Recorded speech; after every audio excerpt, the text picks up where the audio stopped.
God broke me down to get my attention. Because all I had was him. Because I had nothing else. I had no car, I had no money, I had no house. I have no education. I ain't got a degree of any kind. What you see today is a boy that come out the bottom who believed in him when it wasn't no sign of me getting over, who kept doing this thing that his mother taught him. She said, when it get dark for you and you can't find your way, and boy, I was lost. She said, don't forget to pray. Don't be ashamed to pray. And don't ever be too proud to pray, because prayer changes things. You have got to pray. Success is not how far you got. Because see, you're going to be disappointed all the time. Because somebody always further than you. So now you'll forever be disappointed. Success ain't how far you got. Success is how far you got from where you started. You can coat your mind from negativity. It's a real simple exercise to do. I do it every morning before I walk out the door. So I walk out as a positive person. To coat your mind from negativity, the way you can put a coating around your mind is with one simple thing: gratitude. Gratitude erases negativity. I was 27 when I got into comedy. I won amateur night on October 8th, 1985. I won $50, cried all the way home because I couldn't believe I had won this $50. And this girl I was riding with, she said, why you crying today with $50? I said, no, you don't understand. I was born tonight. I'm gonna go do this the rest of my life. She said, you won $50? And you're gonna go do it the rest of your life? I said, I've been talking to God my whole life about what he want me to do. This is it. I went to work October 9th, the next day, and quit my job with $50. I jumped immediately, but it led to a lot of catastrophes with that decision. You ended up homeless. Being homeless kind of turned my life around, because all the stuff my mother taught me as a Sunday school teacher that I wasn't listening to, I was hearing loud and clear, because he had my undivided attention. So I'm sitting up in here, man, I was paying real close attention to all the messages my mama had gave me over the years. I started reading the Bible again and started really understanding that I needed some help here. Took 3 years of homelessness and then a couple other bad decisions. Got it together, probably I bought my first car when I was 38 years old. First car I ever owned in my name. Got on TV at 38, been on TV ever since. Did your mom see your success? Yeah, see, you're gonna make me cry. That was one of the great things about it. She was able to see me, because she had prayed for me so hard. I just wanted her to see her boy turn himself into something. I gave him money, bought him houses, cars. Quitting guarantees the failure. Once you quit, it rules out any chance of succeeding. The mere waking up every day, putting the next foot in front of the next foot, at least keeps you in the game. And if God is waking you up continually every morning, once God wakes you up, that's a sign from God that he ain't through with you yet, that he has something more for you in store that he hasn't given to you yet. That's why you wake up every day, because God has more for you. Now, all you gotta do is understand that, because look at this. The moment God is done, when you served your purpose here, you won't wake up. But if you keep waking up, don't you understand that there's a higher purpose? Your goal in life is just to get into a relationship with God where you can understand the purpose. And it ain't got to match nobody else's. You know, quit trying to be saved like everybody else. You got to get saved for yourself. If you can just keep believing, when nothing in you is working, when all your external forces have given way, if you can just manage to somehow keep hoping, just hope. You ain't even really got to believe. All you got to do is hope. Faith is the substance of things hoped for and the evidence of things not seen. You just got to hope. Sometimes you ain't strong enough to believe, but you can always be strong enough to just hope. And I hope God come get me. I hope I make it. See, when they tell you, when you read the scripture and they say faith is the substance of things hoped for, what faith really is just hard hoping. And I just took that hope and just kept hope alive. If you can keep hoping, man, you have a chance. You just can't become hopeless. The devil is busy, man. The devil has one job. That's to rob you of your destiny. That's his only position in life. He don't care if you get money, a car, a house. As long as he can rob you of your destiny, That's the devil's whole mission in life. He just wants to rob. He just wants you to not be what God made you to be. But if you can remain hopeful in spite of all adversity, like it was times in my car, man, I felt like quitting. I mean, I felt like giving up. You got no living in a car is not a simple task, But, some days I just say, man, oh God, I hope something happens. Come on, man. You got to ask for help. Like if you can't figure your life out, you got to ask God, why did you create me? You just need two most important days in your life, the day you're born, the day you figure out why. You just got to ask God, why? I just knew early on that I was born to be something special. I did not know what it was, though. But I sure thank God. And I just kept hoping, kept praying. All y'all want to be successful and you want to be happy, but you got to get there. It's a shortcut to getting there. The shortcut to getting there is the relationship with God. If you try it without it, you're going to fail miserably. You're going to sink, man. It's going to be ugly for you. Through all the things I've gone through in my life, I had a lot of downs. How did I keep the faith? There was a couple of reasons. Number one, I know from living that if you quit whatever you're trying to accomplish, if you quit, whatever you were trying to accomplish can never happen. There's not even a remote possibility. If you quit, there is no chance of it popping back up again, coming back later. Quitting is guaranteed failure. Now, when you're trying, you're going to fail. But quitting, just stopping, that was the number one thing I understood. And then number two, you have to make sure that your dreams, your aspirations and goals are so big that not accomplishing them is not an option. You have to want something so big that it wakes you up in the middle of the night. You have to want something so big that you think about it all the time. You have to want so big that it drives you to wake up when you don't want to. It keeps you up at night when you long been sleepy. It makes you show up, do things you wouldn't normally do. It requires extra. You have a great life in front of you, but your great life is in front of you. It's not behind you. What you did back there ain't got nothing to do with what God got for you. What you did back there was learn the lessons to get you to where you are at this particular moment right here. But what God got for you, do you know, man, that you can actually mess your life completely up? You can jack it all the way up and you can turn around and get it right. Do you know that you can be divorced multiple times and still be okay? Do you understand that you cannot have a degree and still be just fine? You want to know how I know? Because I'm telling you what I know. I lost everything twice. I don't know if you've ever lost everything before, but I've been bottomed out twice. I done seen rock bottom 2 times. I've been through some walls up in here, man. I'm just trying to tell you, man, God is really with you. You can jack your life all the way up. God is in the forgiving business. You can make all the mistakes you want to make or think you shouldn't make. God is in the get it together business. If you got dreams and visions, I got news for you. God is in the make your dream come true business. He did it for me. How he won't do it for you? A lot of y'all better than me. I'm just gonna flat out tell you. Most of y'all ain't done what I had to do to get to where I am today. You just ain't had to do this type of dirt. You ain't been homeless, so you ain't got scrap like me. I've overcome it all because I have a relationship with him. And you can listen to me and tell that I'm not a perfect person. I am not a perfect Christian. I have my flaws.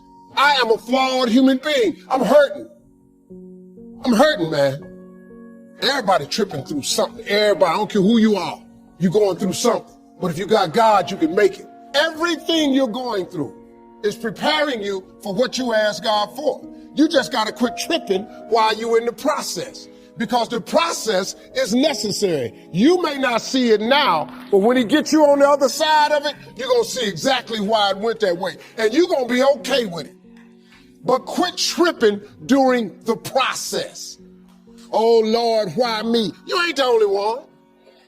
Oh, Lord, why me? You ain't the only one.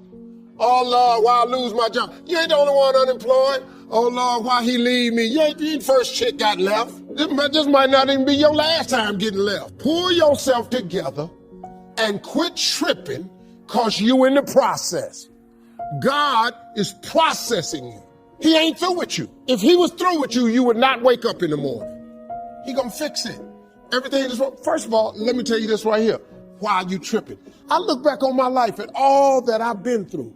So the stuff I'm currently going through, I have built up enough reservoir that living in the car taught me that this ain't it. So the things I'm going through now, I know this ain't it. That he gonna come get me in a minute. So all I gotta do is sit tight. I ain't in a bad place. Now I ain't where I wanna be, but the spot I'm in is better than where I was. I ain't homeless. The Bible says you have not because you ask not. It didn't say you have not because you don't make enough. It didn't say you have not because your credit ain't straight. It simply say you have not because you ask not. But you don't ask because you ain't got that together. When you ask God for something, quit tripping. He got it from him. God can't give you what you want because you want to hold on to what you got. You all in the way. Now you telling him how to bless you. You can't tell God how to bless you. It's a simple process. The only reason I'm telling you this, because this is how I made it. I just do me. I'm just being me. I stay uniquely who I am because you are okay just the way you are. Because God made you uniquely who you are. He wanted you to be just like you are. As long as God wakes you up, that means he ain't through with you yet. And if he wakes you up, you got a shot to correct it and get it right. And he kept waking me up. So I figured, okay, God wakes you up. That also means that he has something for you that you've yet to receive. God takes you to places that you never ever thought you'd go. God is greatness, man, all day long. I have more than I ever thought I'd ever have. God done gave me more than I asked for because he got this thing he has called grace. Justice is when you get what you deserve. Mercy is when you don't get what you deserve. Grace is different from both of them. Grace is when you get what you don't deserve. Do you understand that? God has this thing that he passes out called grace. You ever heard old people say, all I want is a little more grace? Because guess what? He passes it out and he gives you things you don't deserve. I do not deserve this life I have. The money I make, where I live, what I drive, how I travel, how I vacation, I don't deserve it. I work really hard, but I really don't deserve all this. I don't. But he gave me grace. He let me survive homelessness. He brought me from dark. I've been out. Y'all don't know. I've been in it. I'm so grateful that God let me have this life he gave me that I don't even know what to do. Do you know when I was homeless, I told God every day, if you let me make it, when I get there, I'm going to tell everybody it was you. Well, guess what? I'm telling you that it was him. Don't be ashamed to pray. And don't ever be too proud to pray. Because prayer changes things. You have got to pray. You know what you ought to get? You ought to create your relationship with God. Because if you do that, he gonna put some grace on it, and he gonna give you some things you don't deserve. Then you won't need no education. You won't need to go and complete the program no more. You ain't got to go over here and ask nobody where they hide. I never saw myself here, but that God I serve, he saw me here, and he put me here. Now all I'm doing right now is telling you, but if you ain't ever tried God, listen to me. You should try him because he's very available to you right now. He don't love me no more than he love you. If God can pick me up, and you have no idea who you're really looking at. You don't know what I've done. If God can change me, he change anybody in this room. God is good, man. Give God a chance. Stay right here on Faith Street, y'all. The box you asked for is coming. Everything on my vision board I get. I said, that God I serve, he's an unbelievable God. I don't listen to what nobody tell me. Once I write it down, I write the vision and make it plain, it will come. Surely it will come at an appointed time. It doesn't matter that nobody sees it. It doesn't matter that it's visible to other people. All you got to do is write it down and believe it. God is greatness, man, all day long. What he's done for me, he'll do the same thing for you. A lot of the problems I was having, and you may be having just like me, is because what I was asking God for was the wrong stuff. I kept going to him too small. I was praying for stuff that really didn't need that much of a prayer. Lord, help me make my rent. Well, don't he always? Don't you always get your rent? What about if you change that? Suppose you said, Lord, help me make my mortgage. You think God don't know you ain't got the down payment? You really think God don't know you need another job? He know all of that. But if you don't ask him for it, God don't give you what you want. He give you what you believe. See, you've been blowing it. If you up your ask, he ups his give. That's his promise. You have not because you ask not. So you don't ask this great God for big stuff because you don't see how you can get it. You're not supposed to see how you can get it. You're just supposed to ask him for it. See, the how-to is none of your business. You keep getting in the way of the blessing because you all up in the how-to part of it. Show me the scripture where he tells you to figure out how to do anything. He don't ask you to how-to nothing. Write the vision and make it plain. Everything you want, you're supposed to write down. I'm telling you, man, this is how it works. Education ain't in the Bible. Harvard is not in there.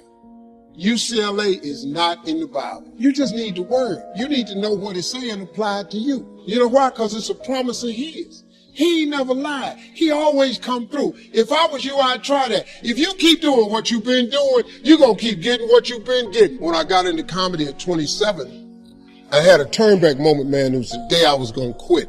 Because I had enough, man. I was living in this car for 3 years, man. I ain't got no money. I was going to call my mom and dad and ask them, could I come home and just stay in the attic for about 4 months till I find a job. My father told me, you can't come back home. Once you leave my daddy's house, you got to figure it out. So I knew it was going to be hard, but they had put an answering machine in the attic for me. You know, back in the day, you had an answering machine. You could call it, punch a code in, and you could hear your messages. I was bathing in a hotel in Pensacola, Florida. And the way I used to bathe was, I used to go to hotels that had those bathroom doors that went floor to ceiling. I would go to real fancy, like Ritz-Carltons and stuff like that, because they had linen towels wrapped up in a basket. And I would take a bunch of them and run hot water on them, and I'd take them in the stall and shut the door, and I'd take my bag and I'd soap up. Then I would wait till the coast was clear, and I'd run out and get a bunch of more rags and soak them up and come out and wipe it off. Then I stand there and dry, put my clothes back on. That's how I bathe every other day, man. And so I was in at one time, and they had a convention in town. And when I got all the stuff, I soaped up. This convention let out, and men was just coming in the bathroom, and I couldn't go out. So I couldn't get the soap off. So I let the toilet seat down, and I'm sitting there, man. I just started crying. I said, man, I can't take this no more. I'm finna quit. I'm gonna go call my daddy and just ask him, can I come home, man? I can't do this no more. So before I called him, I called the answer machine. I got a message, and it said, Steve Harvey, this is Chuck Sutton from Showtime at the Apollo. We saw a tape of you. If you would come to New York Sunday night, this was a Thursday, come to Sunday night, we're gonna put you on TV, Showtime at the Apollo. Put me on TV, that was my dream. But I had a problem. I had $25, and I couldn't get to New York. How was I gonna get to New York with $25? So I said, man, I went back in my car, and I'm crying again. I said, man, God, I finally get a shot to get on TV, and then I can't even go. I said, how could you do this to me? And I'm 30-something now. Man, I've been waiting my whole life, and you get me here?